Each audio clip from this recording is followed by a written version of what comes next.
Thanks for joining us. I'm Megan Roberts.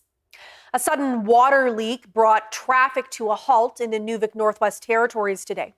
The water came pouring across Mackenzie Road, forcing a shutdown along the main street, when a break in a nearby utilidor line sent thousands of liters rushing onto the road. Water pooled and it was cleaned up by loaders this evening. The town posted about shutting off water to the downtown core early this afternoon. At 3:30, another post was made, informing residents that the road was closed due to safety reasons.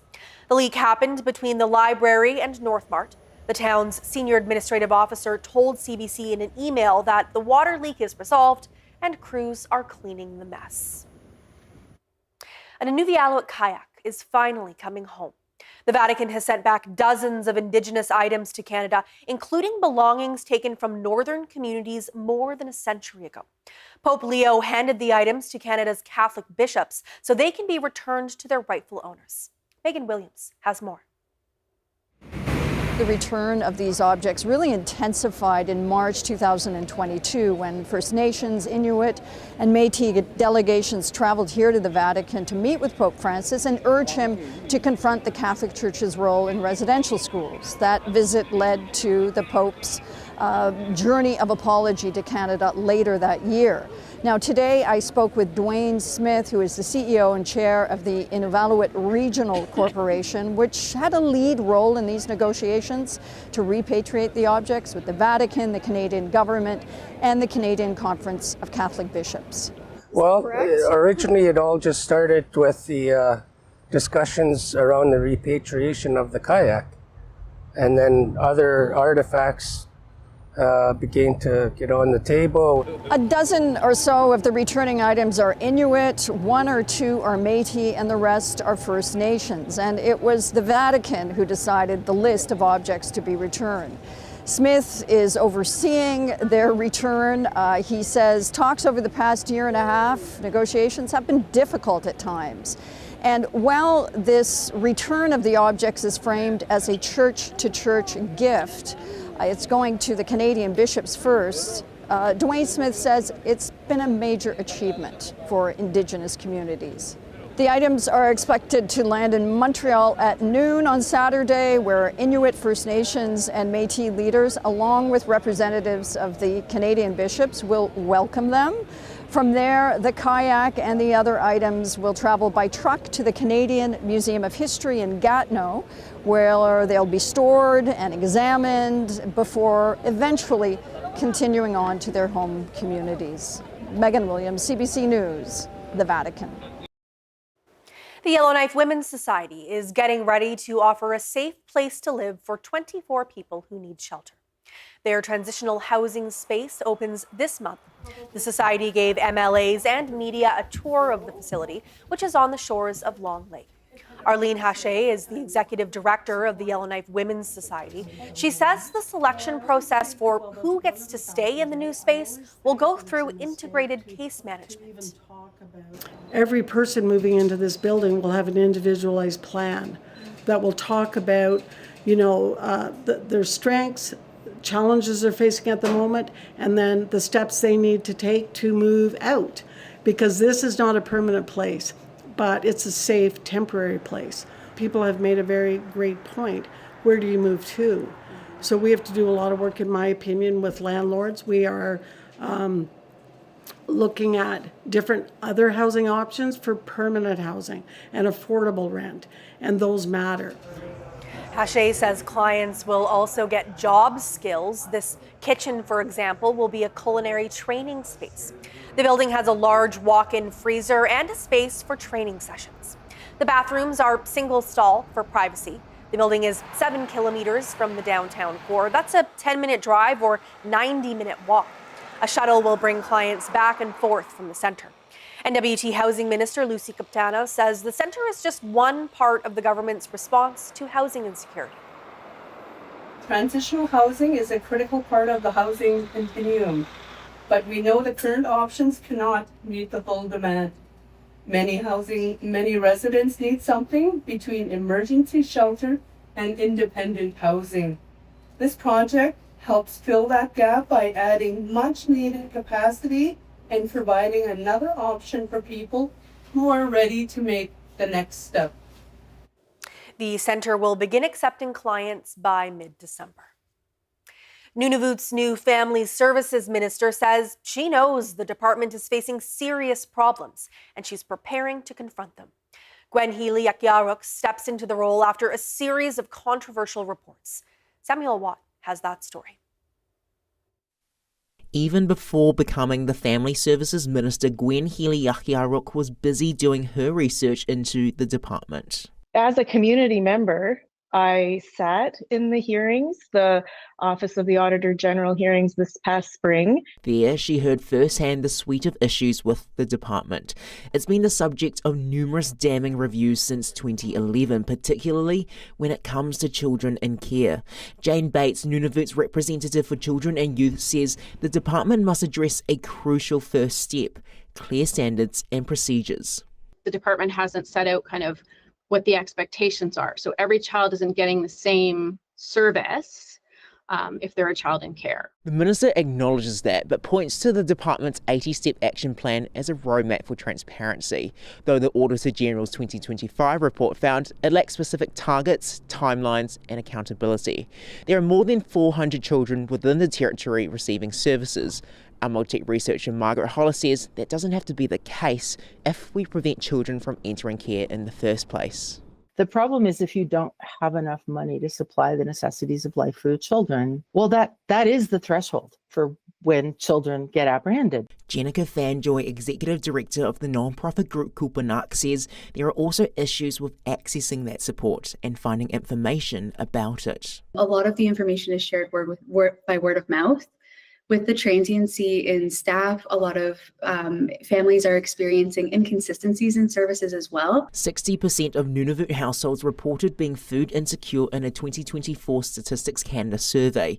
Fanjoy says all levels of government need to put more money on the table to fill the gaps. The minister also says she hears all those concerns, but she's not making any firm promises just yet. I think we are all committed to seeing improved outcomes for our children. And she'll have a lot of listening to do to ensure the next report into the department comes back with a better result. Samuel Watt, CBC News, Yellowknife. One brother from a 2021 attack on a woman in Kingite, Nunavut, was sentenced on Monday. Laimaki Tunu and Archie Tunu were charged with aggravated assault for an incident that happened 4 years ago. It left one woman with serious injuries in the hospital. Laimaki Tunu was also charged with attempted murder. Archie Tunu was sentenced to 2 years of probation with conditions last month. On Monday, Laimaki Tunu was sentenced to 8 years and 2 months in jail. The judge says he's already served more than 4 years in relation to the crime. Laimaki Tunu will serve just under 2 years of jail time. Following his release, he'll be on probation for 3 years with conditions, including continuing mental health treatments and refraining from drugs and alcohol. Nunavut Inuvik Incorporated President Jeremy Tunraluk has been placed on unpaid leave after being charged with assault. RCMP Sergeant George Henry confirmed that police charged Tunraluk on Wednesday. He's facing a single charge of assault with a weapon or causing bodily harm, which can include choking, suffocating, or strangling. NTI Communications Director Ivaluakjuk Merritt said Tunraluk was charged earlier this week in a matter unrelated to his role with NTI. Merritt said the board is taking the situation very seriously and that Tunraluk voluntarily informed NTI management and offered to step aside. Vice President Paul Ungaut will serve as acting president. Police say Tunraluk is scheduled to appear in court on January 15th of next year.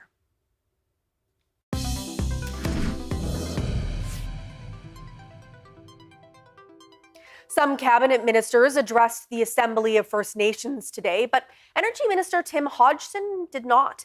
His name was taken off the main agenda on day 3 of the AFN's annual meeting.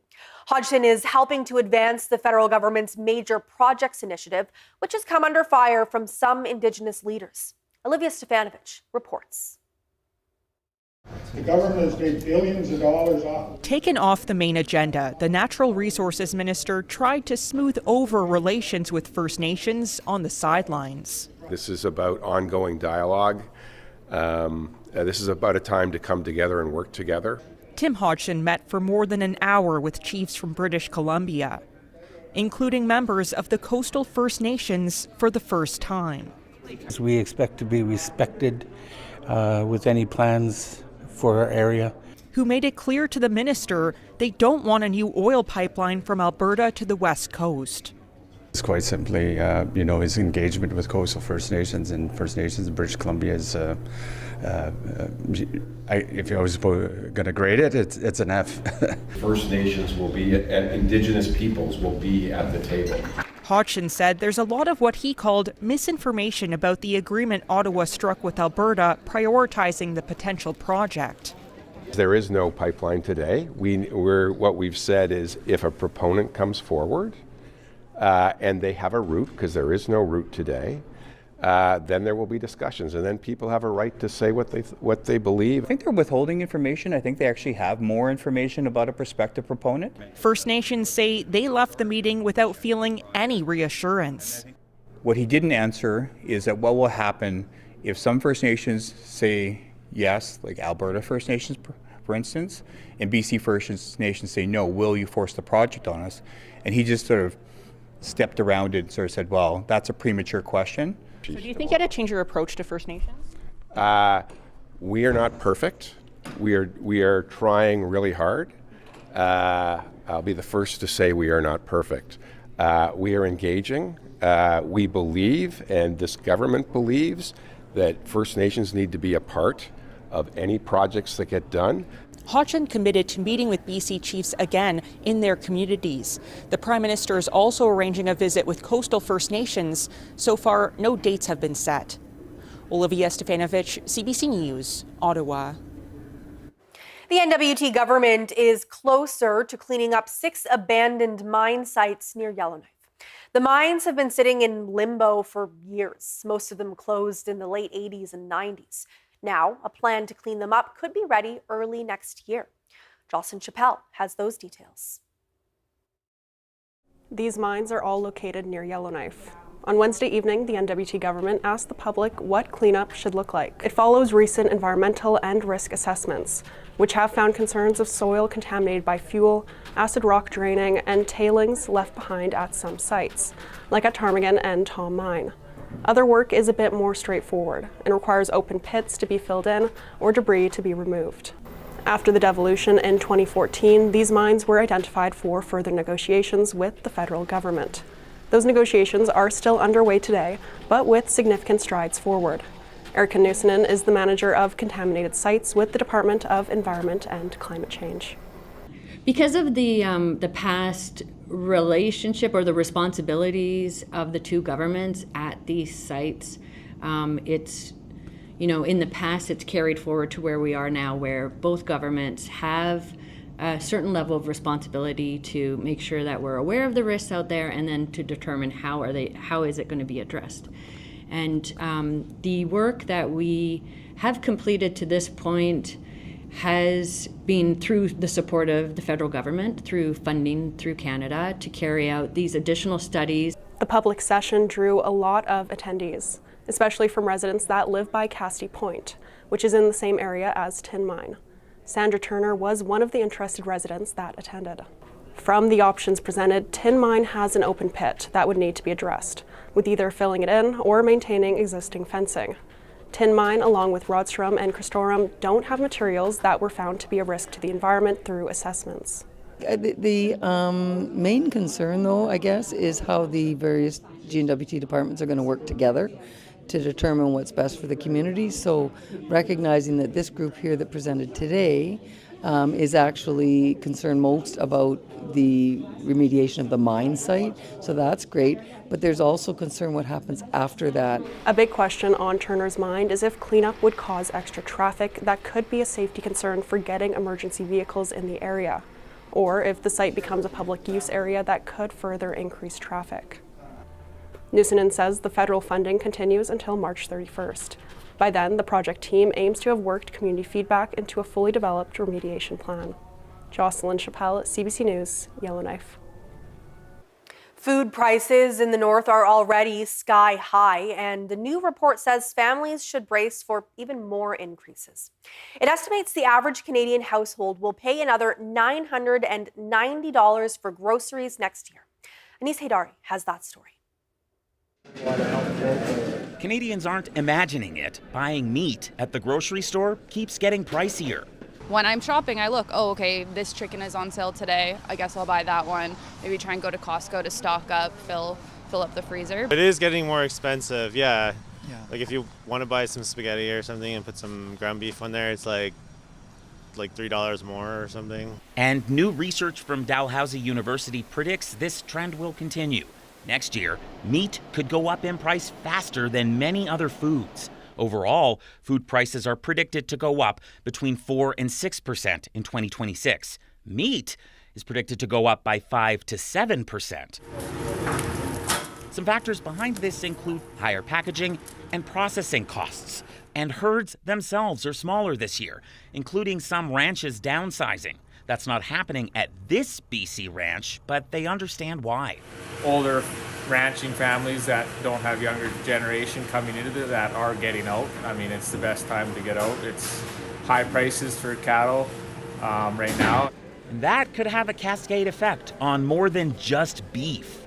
A lot of cattle ranchers are exiting the industry, which is impacting inventory overall. So people are noticing higher prices. They're pivoting it over to other sources like chicken, which is why chicken prices are also on the rise. Vegetables could also jump between 3 and 5%. Overall, these researchers predict a family of 4 could spend up to $995 more next year on food. But remember, these predictions are just that. Last year, the same researchers estimated fruit and vegetables would go up in price, and the actual retail price went in the opposite direction. Anis Haydari, CBC News, Calgary.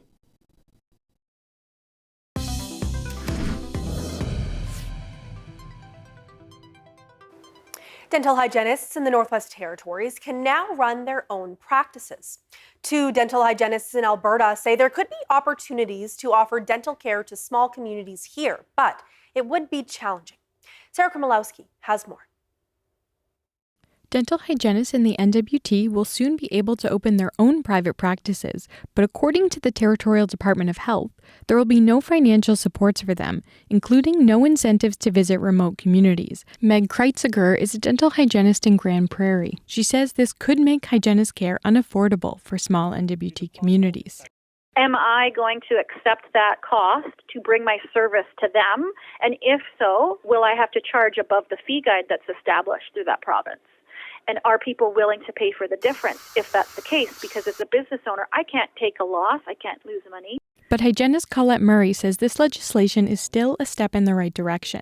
She's been running her own practice in Calgary for over a dozen years.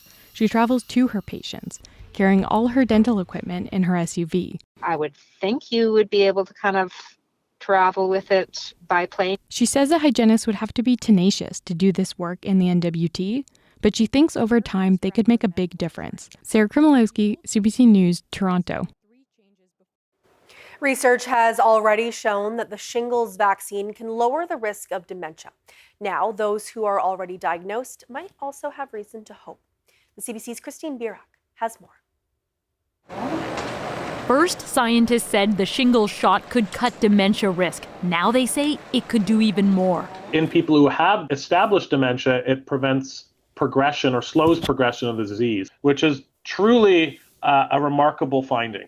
The newly published paper on the effect of shingles vaccination reports researchers analyzed health records of more than 200,000 people aged 79 and 80 in Wales. Those born before a specific cutoff date were offered a free shingles vaccine, while those born just days later were not. While observational, scientists compared these two nearly identical groups, one vaccinated, one not. Findings suggest the shingles vaccine not only reduced the risk of developing dementia, but also slowed disease progression and ultimately lowered the risk of dying from dementia. I think there will be further studies that are needed in order to making sure that this particular observation, this relationship, is it truly causal or not. It's also not clear why it might be protective, but doctors do have some ideas. The first is that it is directly related to the virus that causes chickenpox and shingles. Shingles is a painful rash caused by reactivation of the chickenpox virus. Preventing this reactivation may reduce brain inflammation and lower dementia risk. I started to see signs and symptoms when I was quite young. Phyllis Fuhrer was 48. When we met her nearly a decade ago, she was working to maintain her focus, attention, and memory. Now 66, she hopes the vaccine has helped her. This study is so hopeful to me because you know what? With my grandmother and my mother having it, now I have it, I worry about my kids. And if this vaccine could prevent or, slow down for my kids, because chances are they're going to get it, wouldn't that be amazing? To keep your brain healthy, doctors often recommend exercise, a hearing test, and staying social. Some say they'll now add shingles vaccine to that list. Christine Burak, CBC News, Toronto. Yukon's table tennis community came up with a fitting way to honor their former president. Dave Stockdale died in January. He was a man of many passions, an avid table tennis player, but also the food bank was dear to his heart. Last month, both passions came together in Stockdale's memory. And so when we had our memorial doubles tournament to honor Dave and his involvement with table tennis, when I had the conversation with others on the board of directors, my VP, Brian, and his wife, Amy, suggested that entry fees be paid as non-perishable food items. And I thought, perfect. When I got out from table tennis, I opened up the hatch and there was two big, containers of food in there that I had to get down to the food bank within a couple of days. Dave Stockdale was a force of nature. So he, like I said before, he was one of our founding board members. So he came in, he helped get this place off the ground. Dave also, there's all kinds of things that we still see today. Some of you might be aware that Food for Fines is happening right now, a program where the city gives money to the food bank that would normally go to fines. Dave Stockdale is the one who thought up that idea and got it going. And so that legacy just lives on year after year. The donation is timely. Right now, demand at the Yukon Food Bank is at an all-time high. In 2024, over 23,000 Yukoners accessed the food bank. Prior to the pandemic, that number was closer to 14,000. The Olympic flame has officially started its journey to Italy for the Milano Cortina Winter Games.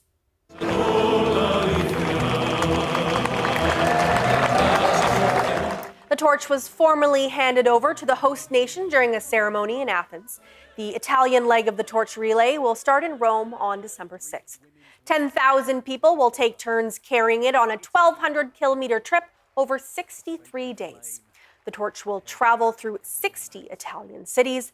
It'll be used to light the Olympic cauldron at the opening ceremony in February.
beginning to look a lot like Christmas in Iqaluit tonight.